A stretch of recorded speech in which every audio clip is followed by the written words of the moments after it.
Bonjour à tous et merci beaucoup. Il y a une question que beaucoup de gens sont en train de se poser. Où est-ce qu'on est avec l'accord avec les Américains?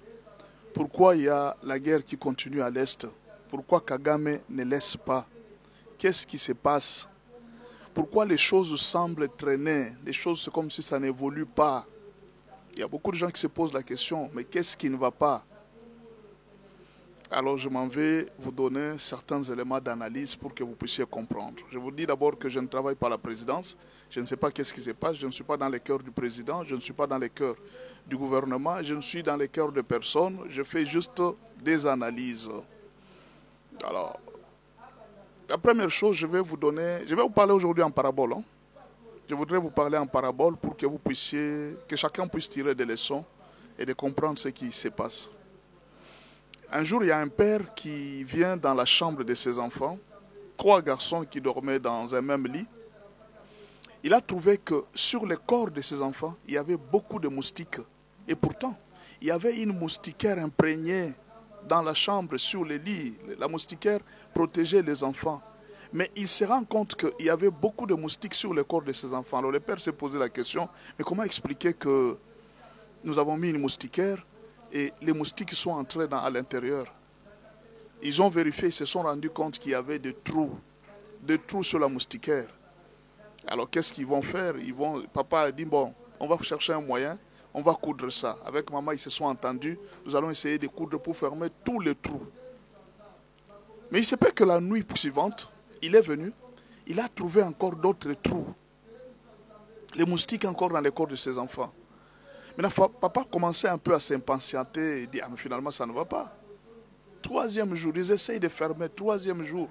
Ils trouvent qu'il y avait toujours des trous et les choses semblaient ne pas aller. C'est une parabole. Comprendre qui veut comprendre. Alors, qu'est-ce qui s'est passé? Papa a finalement décidé, il dit non, je suis obligé d'acheter une autre moustiquaire. Mais cette fois-ci, les moustiquaires que produisent les ONG internationales, ces moustiquaires-là qui sont imprégnés, je vais acheter ça comme ça. Quand les moustiques vont s'approcher, les moustiques vont sentir le produit, ils vont fuir. Papa est parti négocier avec il est parti chercher cette moustiquaire dans une ONG internationale et on lui a donné la moustiquaire imprégnée cette fois-ci. Sorte que quand un moustique arrive, il ne puisse pas entrer. Mais voilà que 2 jours après qu'il achète, le jour suivant après qu'il achète la moustiquaire, il l'a installée, il trouve encore des moustiques sur le corps de ses enfants. Il s'est dit non mais ça c'est pas possible. Qu'est-ce qui ne va pas? Pourquoi toutes les solutions qu'on cherche, ça ne marche pas? Je vais vous poser la question. Si vous étiez ce père, qu'est-ce que vous alliez faire? Si vous étiez ce père-là, qu'est-ce que vous alliez faire? Et essayez d'imaginer où se trouve le problème de ces papas-là. Vous êtes sages, réfléchissez. Où se trouve le problème de ces papas? Pourquoi il ne réussit pas? Pourquoi la moustiquaire est toujours trouée? Et qu'est-ce qu'il doit faire pour terminer la solution afin que les moustiques n'entrent plus? Les moustiques, retenez bien, les moustiques, les punaises, les rats, les cancrelats ne se termineront jamais tant que nous sommes sur la terre ici. Ils ne vont pas se terminer. C'est à chacun de nous de voir comment les exterminer à sa manière. Les voleurs, les brigands, les bandits dans ce monde, ils ne se termineront jamais. La méchanceté ne s'arrêtera pas. D'ailleurs, plus nous avançons, plus la méchanceté augmente, d'après ce que la Bible dit. La méchanceté ne s'arrêtera jamais dans le monde. Mais alors, la question est toujours là. Si vous êtes père, qu'est-ce que vous devez faire? Où se trouve le problème? Permettez-moi de revenir en RDC. Prenez les moustiques comme les Rwandais, les Ougandais et toutes les nations, même qui sont là en train de nous envahir à travers le Rwanda pour venir chercher du sang. Pour un moustique, c'est une survie, c'est existentiel. Vous ne comprenez pas. Pour les moustiques, attaquer l'homme, c'est existentiel. C'est-à-dire, si je n'attaque pas, si je ne bois pas du sang, je ne veux plus vivre.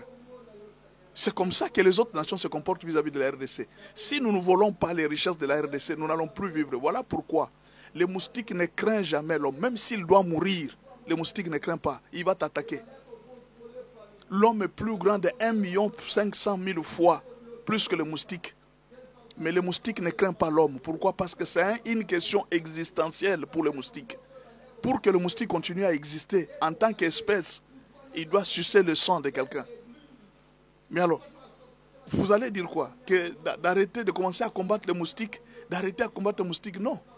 Il y a une moustiquaire. C'est un moyen qu'on a fait pour qu'on puisse protéger les enfants. Mais qu'est-ce qui se passe à l'intérieur? Voilà, nous arrivons maintenant au problème de la RDC. Les problèmes de ces pères, moi je vous donne ma réponse à moi, chacun pourra donner la réponse. Les problèmes de ces pères, c'est la discipline de ces enfants. Vous pouvez acheter 40 moustiquaires. Si les enfants à l'intérieur ne sont pas disciplinés, vous ne ferez rien. Les moustiques, vous ne l'avez pas... voyez la guerre qu'on est en train de faire. On est en train de faire la guerre contre les moustiques. Alors qu'il y a une solution, la moustiquaire imprégnée. Si vous fermez très bien la moustiquaire, les enfants ne seront plus dérangés, ils vont dormir tranquillement. Mais le problème c'est quoi? Il faut discipliner les enfants pour qu'ils ne jouent pas avec la moustiquaire, pour qu'ils ne déchirent pas la moustiquaire, pour qu'ils ne fassent pas de trous dans la moustiquaire. Les grands problèmes de ces pères, il avait manqué à discipliner les enfants pour leur dire. Il était juste en train d'aller chercher la solution, mais il a négligé la discipline de ses enfants. La plus grande partie de la réussite, c'est la discipline des enfants. Si vous voulez réussir, disciplinez les enfants. Mais alors, vous vous dites non, on va acheter des moustiquaires. Même si vous achetez les moustiquaires des Chinois, même si vous achetez les moustiquaires fabriqués en Suisse, même si vous achetez... Tant que les enfants continuent à être indisciplinés pour jouer avec la moustiquaire, ils ne connaissent pas la valeur de la moustiquaire. Ces enfants-là, vous allez faire beaucoup de tours dans les mondes, vous allez tout faire. Il n'y a rien qui va changer.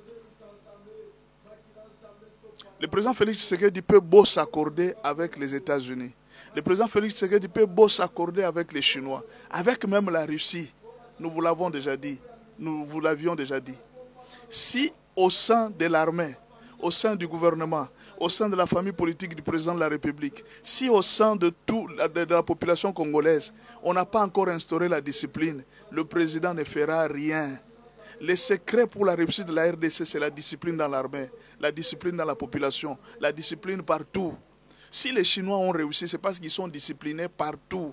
Si les nations se tiennent... Si même vous voyez les Rwandais, l'armée rwandaise, même 3000 militaires, ils peuvent bouger toute une province, c'est parce qu'ils sont disciplinés. Imaginez l'ONU.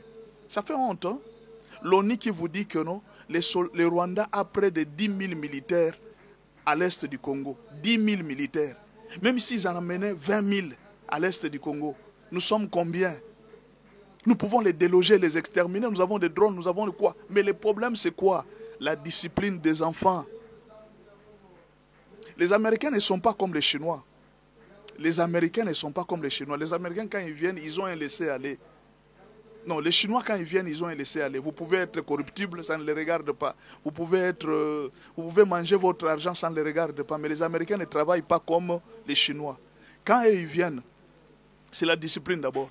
Si vous n'êtes pas discipliné dans la justice, dans la gestion de l'argent, s'il y a toujours la corruption, si les ministres sont en train de s'enrichir, les Américains contrôlent toutes les caisses de tous les ministres. Si un ministre vient d'avoir $1 million et qu'il vient de mettre dans la banque, on signale là. Parce que toutes les grandes transactions se font dans leur monnaie. On signale que non, cet argent vient de la RDC, elle vient de renflouer les banques congolaises. Mais d'où tirent les ministres l'argent? Donc les ministres sont en train de voler. Vous ne pouvez pas vous effacer. Ce n'est pas aujourd'hui à dire que non, voilà, nous allons essayer de faire la discipline. La discipline se fait au niveau des banques. Il faut contrôler les banques. C'est là que les Américains contrôlent. Ils savent que les gouvernants sont en train de voler, ils sont en train de tricher. Parce qu'ils contrôlent toutes les sommes d'argent qui entrent dans toutes les banques. C'est là qu'ils savent que nous sommes dans la corruption, nous sommes dans la triche, nous sommes dans les vols. S'il n'y a pas de discipline à l'intérieur, au sein des ministres, au sein des députés, au sein même de la population, si on n'instaure pas la discipline, les moustiques ne cesseront jamais de nous attaquer. Je parlais en proverbe, je pense que tout le monde peut comprendre ce qu'il peut comprendre. C'est juste une parabole que j'ai utilisée.